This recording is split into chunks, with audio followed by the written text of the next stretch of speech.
in the VC world, people write $500,000 checks without even they're like, oh, it's on fire. There's a lot of heat coming from this side of the house. I'm not going to turn my head to see if there's a fire. Yeah. It's been super shocking. Like I've seen other funds who will just they get excited by a deck and within a week they've wired $1 million. Like no real diligence at all. Welcome to Season 2 of Limited Supply, the place for refreshingly real takes on what D2C is really like. We're your hosts, Nik and Moiz. Let's get into it and start making money. I'm super impressed with how Triple Whale provides data solutions for direct-to-consumer brands. Better data means better decisions that help you scale to the moon. Use promo code SUPPLY15 to get 15% off when you sign up at triplewhale.com. Okay, I know it says that this is what we're supposed to read, but if you DM me on Twitter, I will get you 20% off. Fuck this 15% off. I'm going to push those guys. So just DM me on Twitter, I'll give them 20%. DM Moiz for 20% off. Perfect. Okay, great. All right, we're back for episode 10. Season 2, episode 10. We're getting close to the end. We've started lining up some pretty big guests, actually, for next season. I think we're going to do some more guest stuff. And we've got a whole list of things to talk about. So what are we starting with? We got a bunch of stuff to talk about today. First thing we're going to talk about is OpenAI. We're going to talk a little bit about diligence in the wake of what happened with Theranos and SBF. We got a lightning round of news that came out of with e-commerce.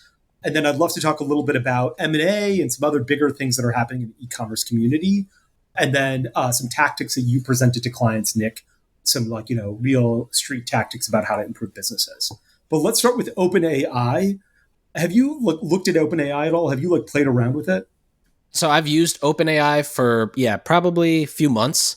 As soon as they started letting people come into the beta, I think I was one of the first people on. I could be also completely wrong. Basically, it was months ago. And I remember thinking all right, this is pretty cool.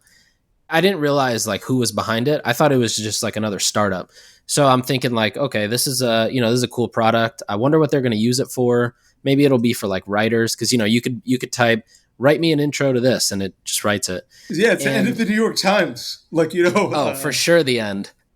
But then what was cool was when I realized that the people behind it are the guy who started Y Combinator and a few others. And, this is basically just an API. That's all it is. It's just going to be this base layer of something that there's going to be an entire ecosystem built on top of.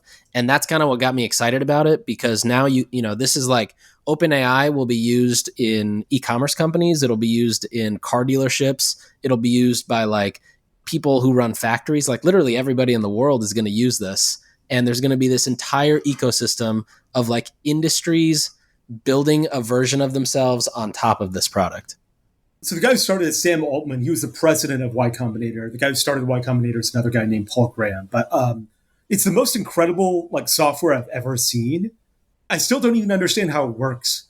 You can type in write me an abandoned cart email, and it's here's this amazing abandoned cart email, and you're this is 90% as good as I could have done.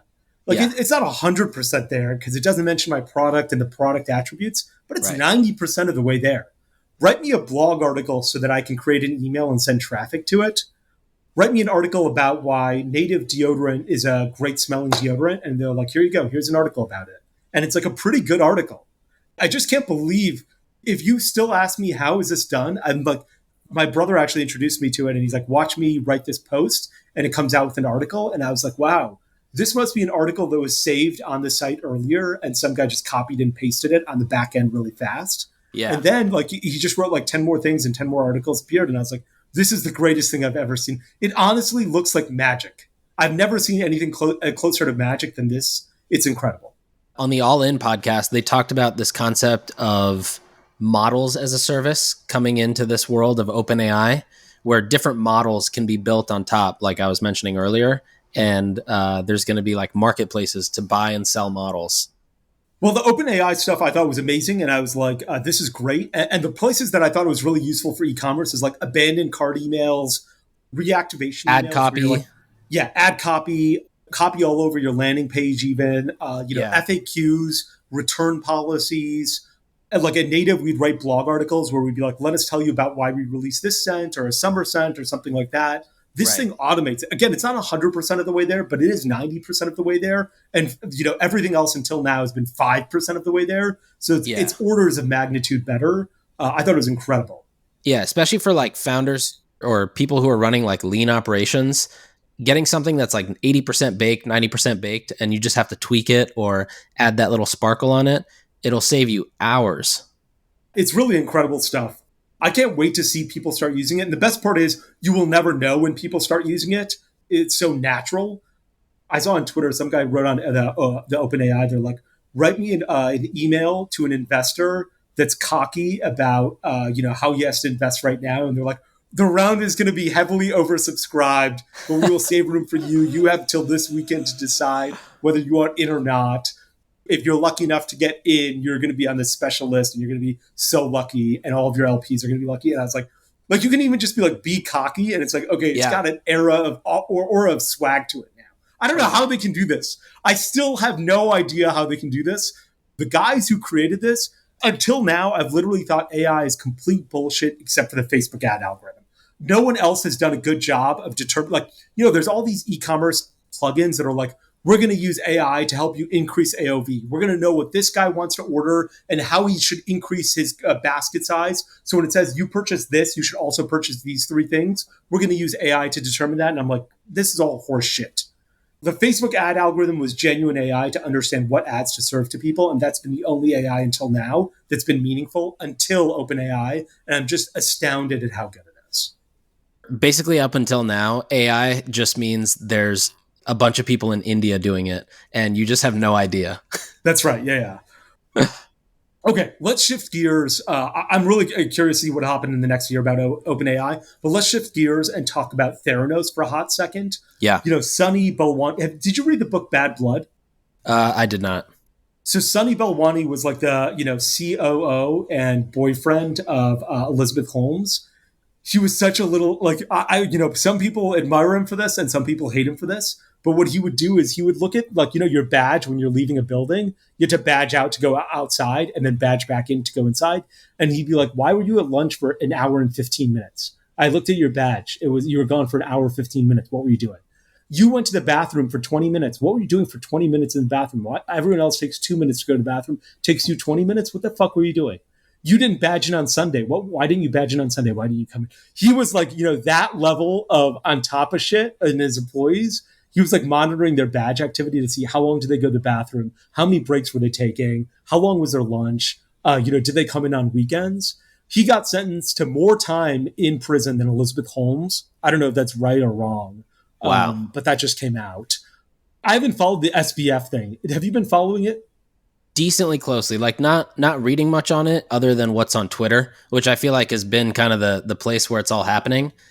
Yeah. Do you know what happened with that? With the whole he thing? Let the hedge fund Alameda and the girl who was running it, his girlfriend, borrow money from depositor accounts at FTX, and that hedge fund went bankrupt. There was a run on the bank. He was out of money. Yeah, that's all I know. I don't I still don't know if there were crimes committed. I don't know enough information. Even crazier was that the bank account that you originally deposited into was Alameda. So he was like, "Oh, I didn't let them borrow the money. We just never fixed it." Yeah. Anyways, it's kind of crazy. It's also sad for all the people that lost money. But super yeah, sad that was another use case not a use case, but another example where so many VCs just like threw the money in and did no diligence. And actually now there's so many companies doing layoffs as a result of over hiring or like looking for the wrong vision. There's another company that I never invested in, but had thought about it at one point, and it was like built in a VC shop, and it was like the VC's idea that they built, and today they were like, "Yeah, we're closing the company down." Yeah. What type of diligence do you do on businesses? And I'm going to answer that question myself. Let me answer that question first. Mine is virtually none. I'll look at the deck, but I'm not like going through and sort of saying, okay, let me verify that your revenue is real. Show me your Stripe deposits into your bank account. Show me your customer list. I'm not at that level of diligence, particularly if it's a smaller check. If it's a $25 to $250,000 check, and actually $500,000 check, I'm doing a very light level of diligence, particularly if I'm investing alongside a bigger VC fund, because I'm like sort of piggybacking on the idea that they're doing diligence. What kind of diligence are you doing? Well, one that you should also say that you do is you a lot of times will like jump into their Facebook account. I think personally, regardless of who you are, like you're investing because you see a reason to invest, and like if you go through with the investment, and that's usually based off like what you tend to be good at from a skills standpoint. So like if you understand Facebook ads better than most people, then like that's kind of all you need to verify it.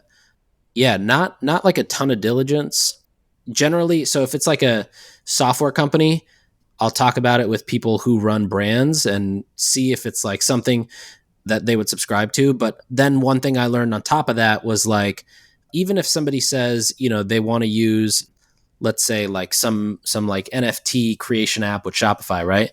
If it is not solving a top 5 problem in somebody's head, then your market your market becomes people where the founder is not super influential on the marketing department, which is like pretty big. So Yeah. if you're not solving a top 5 founder problem, I think that's like the biggest question I ask for software companies. And then other than that, yeah, like how many brands would onboard it right away? And I've found that the poor decisions I've made is generally because I didn't ask that question of like, you know, does this solve a top 5 problem? Even if I got super excited by the idea personally. Also, things I've found that don't work are like things you can't, like when somebody pitches you a concept and it's not easy to understand for like a 5-year-old, it's generally not going to work out, which is another interesting learning. Look, I guess my question is a little bit different, which yours is sort of like, I think you're answering the question of like, how do I determine whether I want to make an investment or not? You know, if like Theranos was like, look, we're going to do 100 blood tests out of a single drop of blood. Like, remember the image where she was holding a drop of blood like this or something? And you're like, okay, if this technology exists, it's amazing. SBF was sort of like, hey, look, we've got a really good hedge fund that has separate bank accounts than, FTX. And like, you know, both of them are super profitable. If that's true, it's a good investment, right? Like if what's a good example? If I was like, hey, look, Nick, I've got flying cars. You know, you're in New York now. Imagine getting to going from Manhattan to Queens in 3 minutes. You'd be like, yeah, that is a top 5 problem. Let me invest. Totally. But do you generally look at the underlying technology? Do you look at like I never look at I look at revenue. I see you tell me you're doing $4 million in revenue a year, but I don't actually go out and verify that you're doing $4 million in revenue a year. Right. Do you go out and do you do that next level of like, let me verify that? Yeah. No, and I think that's really. That's what like happened with Elizabeth Holmes. You know, that's easy for us to do because we're writing small checks. Obviously, Elizabeth Holmes and SBF raised hundreds of millions of dollars, and so if I was investing $100 million, I'd probably start engaging I'd probably get onto another level of diligence. But I'll give you the reason I bring this up is because I found this rampant in the e-commerce community as well. Mm-hmm. I was going to invest $500,000 in this company alongside a top tier VC fund. It's simply a tier A VC fund in an e-commerce business. And the VC fund sent me the deck and they're like, hey, Moiz, we want you to invest alongside of us. And so I looked at the deck and I was like, this deck contradicts itself. At one point, the deck said that they had like 100,000 customers. And another point in the deck, it said that they had like 250,000 customers. I was like, am I an idiot? Like the VC fund has already made the decision to invest. This was the deck. You know, how am I not seeing what they saw? Like, I don't know what I'm not able to read the deck like they were able to read it. So I called up the fund. I called up the partner at the fund and I was like, look, I don't understand this deck. They say they have 250,000 customers or 100,000 customers. And it was a subscription business. So it was a material difference. It wasn't like past customers. It was like active subscribers, basically. Yeah. And I was like, which one is right? How did you guys get comfortable with this? This doesn't make any sense to me. And they were like, I remember the partner was like, oh, we did a bunch of diligence. I'm positive we looked at this. So we're going to tell you the answer and we're going to be able to give you the right answer because we know what's right. And I was like, okay, great. Your associate did a bunch of diligence. You forecasted what is right. And so they're like, a day later, they're like, actually, we're not sure. We didn't catch this. And I was like, well, you're investing tens of millions of dollars. You should have caught this. And so then I contacted the company itself and I was like, hey, you have 100,000 people and 250,000 people in this deck. Which one is right? And they're like, oh, we were forecasting we would get to 250 and raise money a year from now. But in reality, we decided to move this up. So it's not 250, it's 100,000 people. And I was like, this is fucking insane. Like, Yeah. this is a deck that people are relying on. You wrote 250,000 in one place, 100,000 in another place. A VC fund that ended up investing tens of millions of dollars in this business made an investment decision without catching this mistake. And then that business ultimately went under. And everybody lost their money, including me. I'm still shocked at how little diligence VC funds do. And I'm shocked at how little diligence I do before. Like, if Nick, you were buying a house, you would do a ton of diligence to make sure that the roof was good and that there wasn't any leaks and there wasn't any mold. But in the VC world, people write $500,000 checks without even they're like, oh, it's on fire. There's a lot of heat coming from this side of the house. I'm not going to turn my head to see if there's a fire. Yeah. It's been super shocking. Like, I've seen other funds who will just they get excited by a deck and within a week they've wired $1 million. Like, no real diligence at all. What would be some things, like how would you verify revenue or subscribers? Like, would it be developing some sort of a platform like a Tyto where you just plug everything in? That's actually one thing I do when I was looking to buy a company. That was one thing that we did is we just went to everybody, and instead of them sending, going back and forth about is this a fit? It was just all right, we like this business. We think we're in similar ranges of the price. Why don't you plug into Tyto and we'll just verify everything? Almost every company I plugged into, it was oh, these numbers are completely wrong than what you're saying. Your costs are way out of whack. But yeah, how would you do that as a universal thing? Maybe it's an opportunity for software. I think you're absolutely right that it's an opportunity for software. And you did more than 90% of people do, which is plug into Tyto so I can verify your numbers. Right. Let me give you two examples. One is when my dad was originally buying a gas station, everyone would sort of bullshit him on the numbers of their dollars of sales. They're like, we're selling 100,000 gallons of gasoline a month, and we're selling $60,000 of sales in convenience store, cigarettes and beer and candy a month. Yeah. And so my dad would always be like, okay, we're close to a price. I'm going to sit in your store for 2 weeks. I'm just going to sit there. I won't touch anything. And I'm just going to make sure that you're doing, for 2 weeks, and you're doing $60,000 a month. I'm there for half the month. You should do around $30,000 in the 2 weeks that I'm there of grocery sales. And you should do about 50,000 gallons. And they'd always give him some excuse. No, we're not comfortable with you sitting behind the cash register for 2 weeks. No. And he's like, yeah, that's right. This is bullshit. I'm out of here. Yeah. That's the diligence that he would do. My brother bought a business about a year and a half ago. And what he did is he's send me every one of your bank statements over the last 2 years so I can verify deposits from Stripe to make sure that this is good. Let me take a look at your Shopify account and let me take a look at your Klaviyo account. You can just do a screen share. Let me see how many email addresses there are. Let me take a quick look at the email addresses to make sure they're not all nicksharma@gmail.com, nicksharma1@gmail.com, nicksharma2@gmail.com until 100,000. And that's how you get to 100,000 of these things.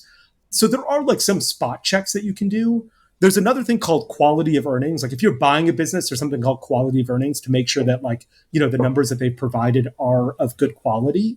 But I think with VC funds, we talked a few weeks ago about Mark Andreessen investing $400 million into Twitter. And he's just texted Elon Musk and he's like, I'm in for 400 million, no diligence required. That's bananas. And I've done the same thing on a 1/1,000,000th of that scale. And that's also stupid of me. If I was going to give someone $50,000, I would I would get their FICO score. I'm investing in some random founder without looking at anything because he sent me a deck and I'm like, these numbers look good. And I've never done more diligence than that. And now I'm ashamed of it. Yeah, I've realized a lot of the impulse, yeah, I'm in, is also generally a bad decision because you just go off a hype. Yeah, that's right. And that adrenaline that's pumping through you. Right. Let's shift gears really quickly. I want to chat about a few other things. One is post Black Friday, UPS MI has been a disaster. I think we've seen that. I saw a Twitter thread on it. A bunch of the businesses that I'm an investor in have seen it. I'm not sure if you've seen it as well, Nick. A couple other things that I want to chat about. One is China lockdowns. Did you see China is easing their lockdowns now, Nick? They're no longer doing a zero COVID policy in China. That's great. China is the operational engine behind a lot of e-commerce businesses, whether you make components there or boxes there or something there, or your entire product there. I'm curious to see how that, will that change? Will costs go down because more people are able to work? or is it sort of been like, zero COVID policy has already been bullshit for the last few months and costs don't change much? I have no idea. I'm curious to see though. I hope that costs go down. Yeah, likewise. The other thing I saw recently was Stripe basically saying that when you issue a refund, a long time ago, if you issued a refund via Stripe, Stripe would be like, we charged you these fees on this order. You bought a stick of native deodorant for $12. The customer returned it. You returned the $12. Stripe had charged you 50 cents for that. Now they're going to give you the 50 cents back because the customer got a refund. More and more, Stripe is like, actually, we're just keeping that 50 cents as well. And PayPal has been keeping that 50 cents for a long time. Wow. Stripe sent out an email. It's always a little confusing because they're like, we are keeping the interchange discovery rate V2 and we will refund you, V3.3. And I'm like, I don't know what any of these fees are. Like, I'm not, I spent all day inside my Stripe, my credit card processor account. Yeah. But we got the short end of the stick, which is they are now going to keep more of the refund than they were passing along to you. Damn.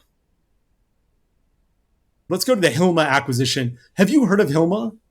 Yeah, so this is the vitamin company. I think they have the best bloating product, actually. I've been actually a huge fan of this brand since the very beginning. And I remember talking to them right when they had started. They were trying to do e-commerce. I don't think it was working too well. Then they were like, okay, let's try working in retail, and they just crushed it. Yeah, they did. I don't like this. The only news I have is from this article that I linked to in our shared doc, Nick, about the acquisition in modern.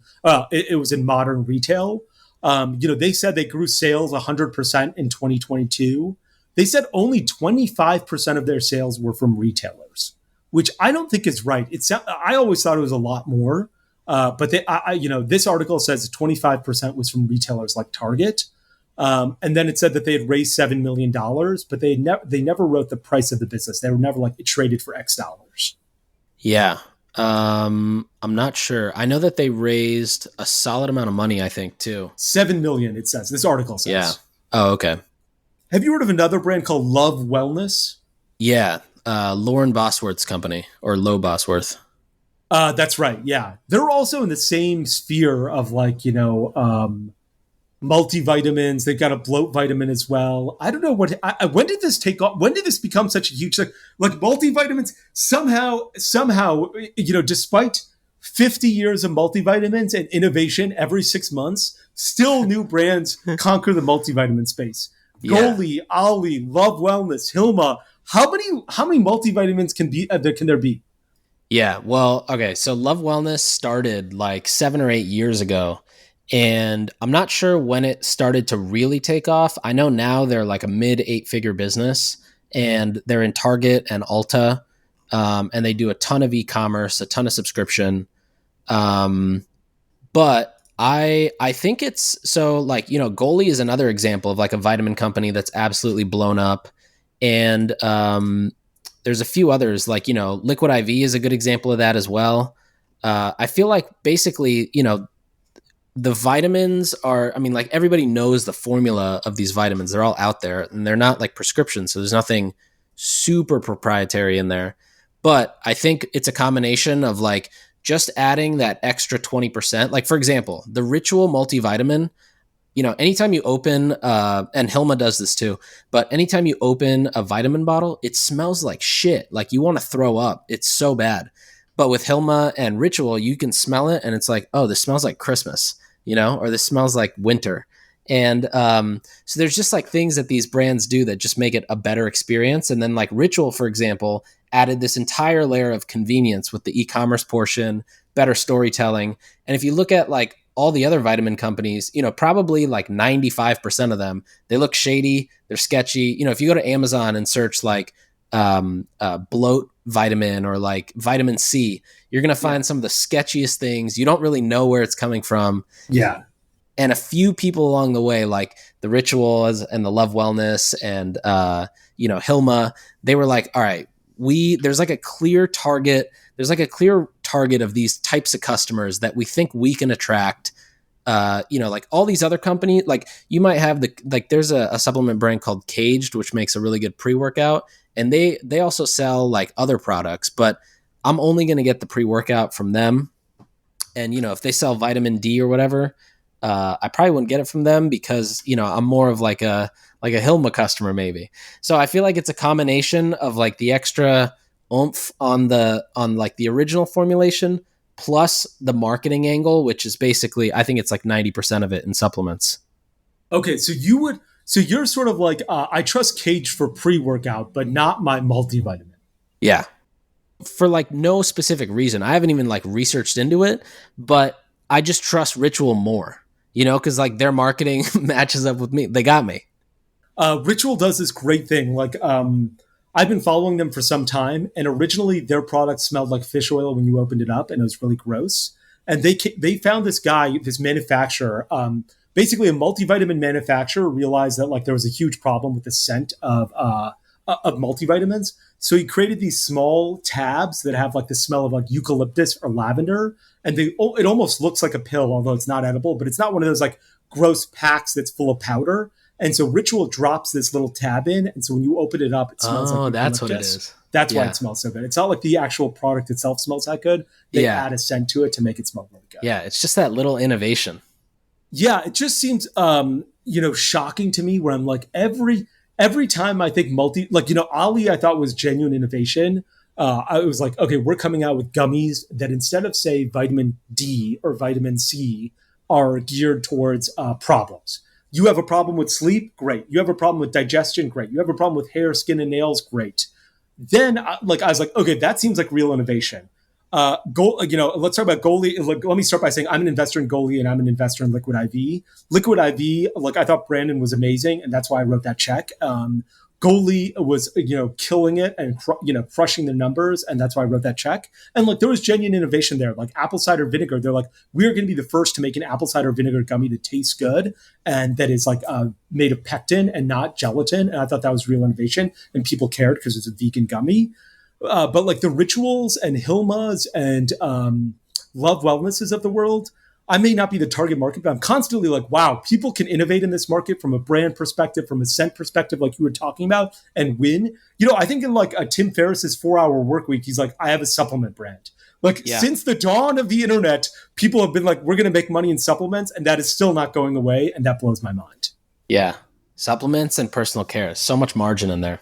Yeah. Ooh, personal. Yeah, I guess personal care is the same. Who am I kidding? For some reason, I'm like, personal care makes a ton of sense. Supplements make no sense, but I'm just drinking my own Kool-Aid. I love how Triple Whale provides data solutions for direct-to-consumer brands. Better data means better decisions and getting back to scaling your company. Triple Whale empowers direct-to-consumer brands to scale profitably thanks to deeper consumer insights, attribution, and profit tracking. Plus, all these metrics are available on the go through their mobile app. Are you ready to scale to the moon? Use promo code SUPPLY15 to get 15% off when you sign up at triplewhale.com. Yeah. Okay, let's shift gears to tactics you presented to clients, and then let's talk about WeCommerce because I'd love to wrap up with them. But you were telling me before we launched that you just pitched this to a client. Tell me some of the tactics you pitched. Yeah, so this is for an apparel brand. We had a meeting about 2023 planning and whatnot. So anyways, I just thought, we put together this quick list of things to test because even though I feel like we've talked about some of these things a few times, 99% of brands don't do most of this. So I figured it would just be helpful to go through them. So the first one was basically like DPA ads. DPAs do super well. Explain to people what DPA ads are. DPA ads are basically, that stands for dynamic product ads. So if you have a store, let's say you sell t-shirts and whatnot, you can upload all, 2,000 t-shirts at once, and Facebook will then decide based on what Facebook knows about who it's serving the ad to and the interactions that it's seen on your site. It'll try to match like Moiz with the most optimal t-shirt that he'd be interested in buying. So there's a couple nuances there. One is you get to tap into this different engine than the normal ads engine of Facebook, which I don't actually know that it's a different engine, but I'm speculating it is because the performance is usually completely different than normal ads. Like they're not always the same CPAs. The other nuance is it can be a very cumbersome thing for large brands to consistently update their catalog. So there's actually some businesses that exist, like services businesses where you pay them a monthly retainer and they basically, keep your catalog updated. I also think that's actually an opportunity for like somebody to make easy 10 grand a month, $1,000 a store doing $1 million a month, and you go get 10 stores and you just help them keep their catalogs updated. Anyways, with catalogs, the downside is when you set it up, it basically just pulls the product image from your PDP, which is essentially like, let's say a deodorant stick on a white background. It's nothing too fancy. And a lot of times too, if your PDPs are set up differently than the very standard way that, Shopify might set it up, it might pull the wrong title or the wrong description, sure, whatnot. So one thing that we recommended was this thing called enriched catalogs. So there's this company called Marpipe, and I'm not an investor or anything, but what you can do is you upload your catalog. And so let's say you have like all these t-shirts, right? So just t-shirts on white backgrounds or like transparent backgrounds. You upload your catalog, and within Marpipe, it's kind of like Canva. You can basically drag and drop things around. So you can say top left product subtitle, like put it here. So, your product subtitle might be like American flag or whatever it is that's like on the t-shirt. And then in the bottom right, you can have, a small thing where the price goes. And then on the bottom left, you can say, sure, like, if the cost of this shirt is over $35, then display this Afterpay logo or this Affirm logo. And then in the top right, you can say, you can put like a little sale badge, and and make a rule where it's like, if this product is also on sale, then display the sale badge. So basically, like, you use this editor and you upload a plain feed, and then, you can basically spit out to Facebook a catalog that looks super nice. Every creative for each product is fully optimized for performance marketing versus just like being a plain photo of the product. And like CTRs go way up. You can generally increase conversion by more. So that was one of the things that we pitched, was like, stop sending these kind of more plain product photos, or even like a product with like a light background. Like, let's push things with more content on it that still plays in the DPA world. That's great. I didn't realize that you could enrich product catalogs by saying, okay, over $35 show an Afterpay logo. That's pretty awesome. The second one was sponsored editorial content. So basically, either working with publishers, blog sites, putting up content there, telling different stories, and then running those stories to different audiences. Because one, a mom is going to want to buy this product for one reason, and she's going to want to buy a certain type of product. And the Gen Z person is going to want to buy it for a different reason. And, a dude who lives in Miami is going to want to buy it for a different reason. Sure. And so you just create content, run it to different audiences. Yep. Versus like always running evergreen ads. Yeah. Whitelisting influencers is next. Yeah. Whitelisting influencers, super straightforward. Just, create content with them, run it. What is that other part of on the sheet that you got here? Sparking TikTok creators. So basically leveraging like TikTok Spark ads. So, essentially somebody posts a TikTok, and the way you whitelist in TikTok is, if I post a TikTok and you're running the ads, I would give you an ad authorization code, which is like a long string of numbers and letters. You put that into your ad campaign, and it just instantly populates the creative. And then the cool thing, for creators, the cool thing is like, at any time I can just shut it off as an ad, or I can say, no more access or whatever. That's what it is. But in this case, actually, this brand has a bunch of customers who will do hauls with their clothes. Do you know what a haul is, Moiz? Yeah, I do. Like a try-on haul? Yeah. But explain it to everyone anyway. Okay, so a try-on haul is like a TikTok trend. Girl or guy goes shopping, gets a bunch of stuff, and then the TikTok video is like, we're going to do a try-on haul of this brand, and you just wear all the outfits.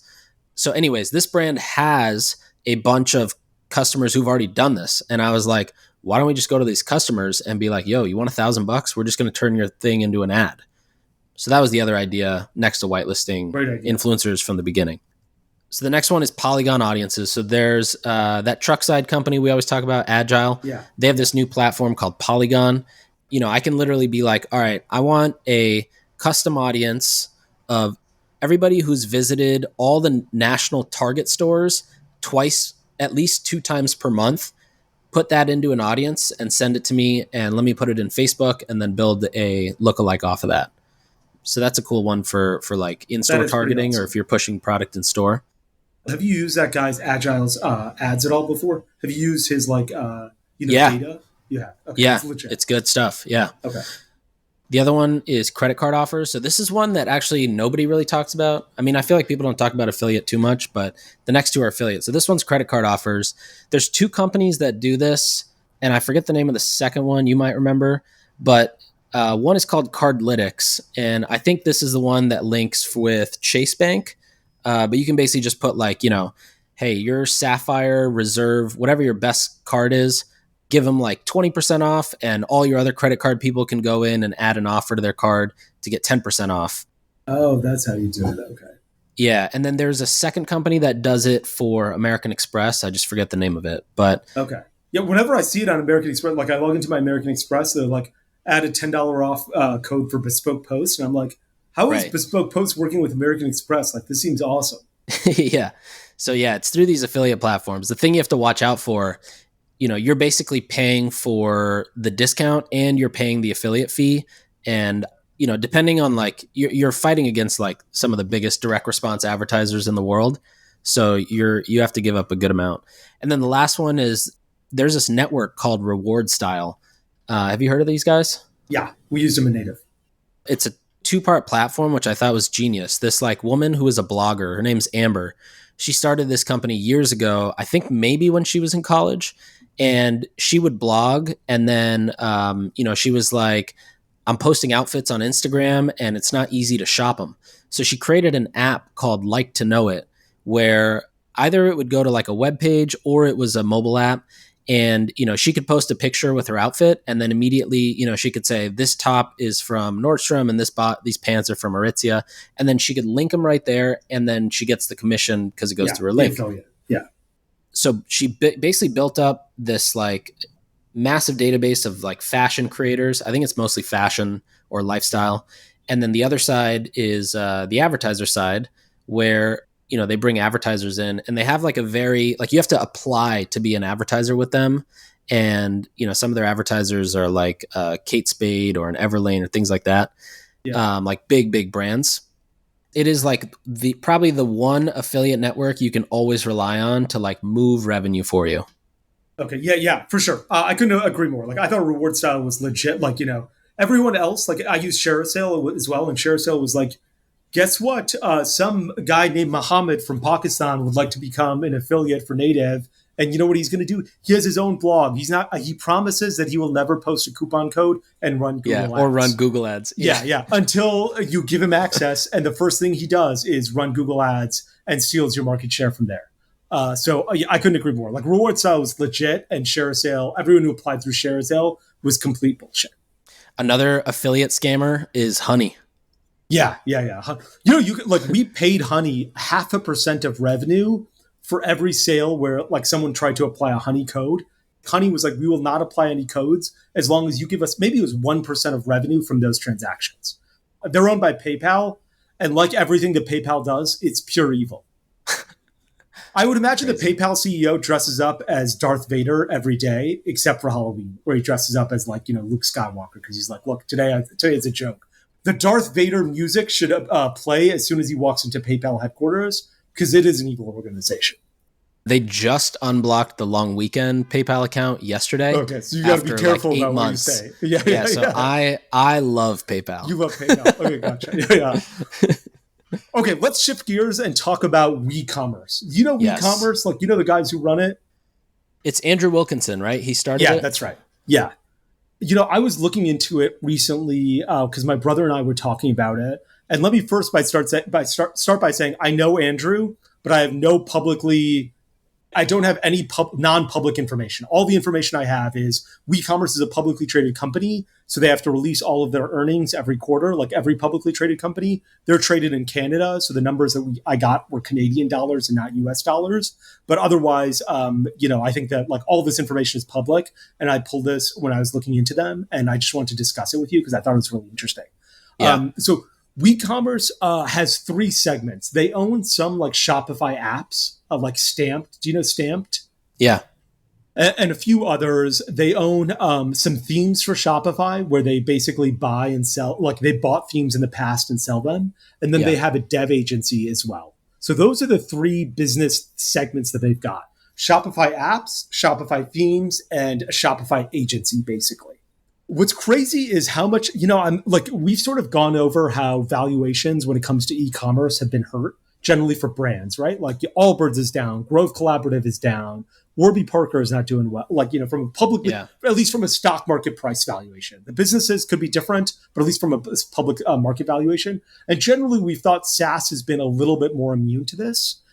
E-commerce is is focused on e-commerce SaaS, and they've been hurt really badly as well. So the business was worth about $700 million earlier this year, and now it's worth about $81 million. So the market cap of the business was $700 million, and now it's $81 million, down 80% over the past 12 months. What's really interesting is they bought Stamped about earlier this year, I'm pretty sure, in 2022, I think, or maybe 2021 they bought them.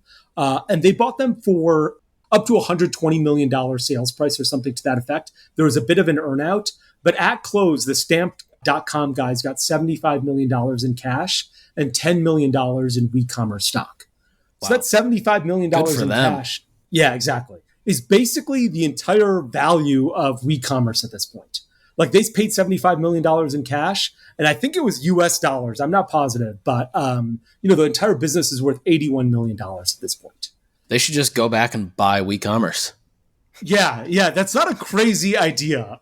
And in fact, the reason that my brother and I got into this is because he was proposing those things. He always proposes big ideas and then makes me do the work for the big ideas, which is just like my father used to do. So this is how I got into looking at these numbers.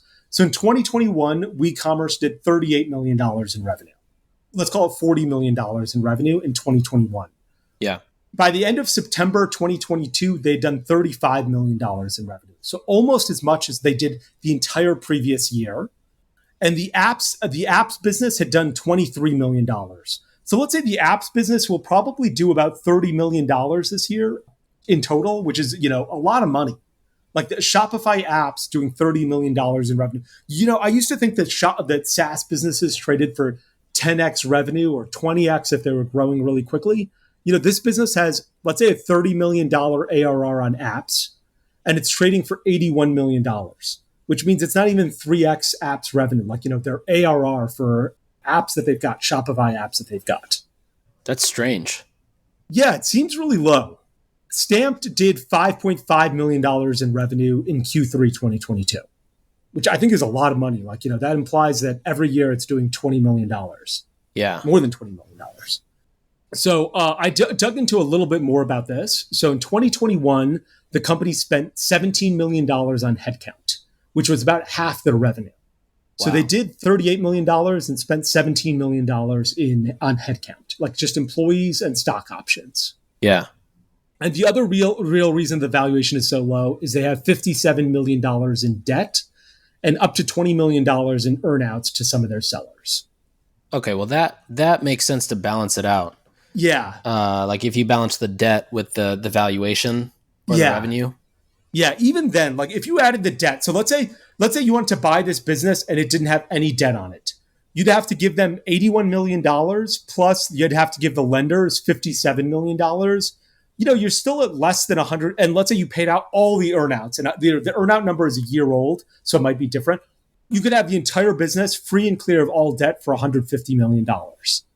And that seems still like a good price to me, considering that it's doing $30 million in ARR when it comes to Shopify apps. And they're doing more revenue when it comes to Shopify themes and the dev agency. So it still seems like a good business to me. I was just surprised that their valuation had gotten hit so hard. They're like a smart group of people for sure. I would even say it's like kind of undervalued. Me too. It seems like it's undervalued to me too. And to be clear, I own no shares. I have no non-public information about the business. I want to be really clear about that. But it does seem undervalued to me as well. Yeah. We've talked a lot about smaller company valuations. I love going through these bigger company valuations because the numbers are so public. Like, if we got a deck and it was like someone sent us a deck and it was confidential, I wouldn't feel comfortable going through it on our pod because, it's confidential. This is publicly available information that anyone can go through. And yeah, I feel like the business is undervalued as well. I'm shocked that it's trading at less than $150 million business, free and clear of debt, with this much revenue coming from Shopify apps. Totally.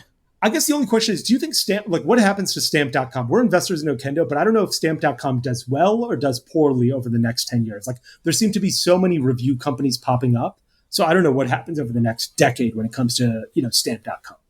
Yeah, I mean, I think it depends, like, the rate of people starting e-commerce businesses. Yeah, that's a good point. Yeah, I think there's enough, like, new stores that come up before they start hurting. But I think they'll do fine. I think they'll keep growing. I mean, they have a good product. Native use their product, to be clear, as well. Their customer service used to be amazing pre this acquisition by Tiny Capital, I think it's called. Or, I'm sorry, WeCommerce. Like, the customer service, I would email them and have a problem, and it would be 2 a.m, and they would respond within 5 minutes. And then it'd be 4 p.m., and they'd respond in 5 minutes. And I'm like, do you guys ever not respond to customer service emails within 5 minutes? Is that like a KPI that you have? Because if so, that is the best KPI I've ever seen in my entire life. It was really spectacular. I've heard the customer service is not nearly as good as post-acquisition, but I think the product is still really good.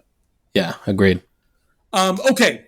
Episode 11 is coming up next week. We're going to talk about a bunch of great stuff. One is, I'm really excited about this, the long weekend update. What have you been doing with the brand? There's some reformulation on the horizon. There's some fulfillment issues on that you've discovered. There's a collab coming up. I'm really excited to get an update on an operating business that we're running or that you're running, and where you get to hear it from the horse's mouth. Awesome. Do you think that there's value when we go through these publicly traded 10Ks? I was thinking about going through Wish next week, but I'm not sure if this is valuable to anyone or just a fun exercise for me. They're fun to me too. The interesting thing would be like, for example, if we both went through Wish in detail, and then we both came to the table with our insights. I love that. That's a great idea. Okay, great. Let's do that for Wish next week. Cool. Wish.com has been destroyed. It was like a $17 or $20 billion business, and now I think they were the biggest spender business on Facebook for a long time. Yeah, I think they were spending like $100 million a year. It was just an absolute insane amount. And I remember I chatted with the Facebook guys, and they were like, it took Amazon 2 months to integrate with the Facebook. Like, we give special API access to guys who are spending a fortune. It took Amazon months to integrate with our special access API. It took Wish days to integrate with it because they were like, this is our bread and butter. Yeah, 100%. Okay, great. That's a great idea. I'm excited to both go through Wish and talk about it next week. Awesome. We'll see you next week. Awesome. Thanks so much for listening. Thanks for tuning in. We'll be back next time to cut through the noise in CPG, retail, and e-commerce. And if you enjoyed this episode, then why not share it with a friend? And be sure to subscribe wherever you listen so you don't miss the next one.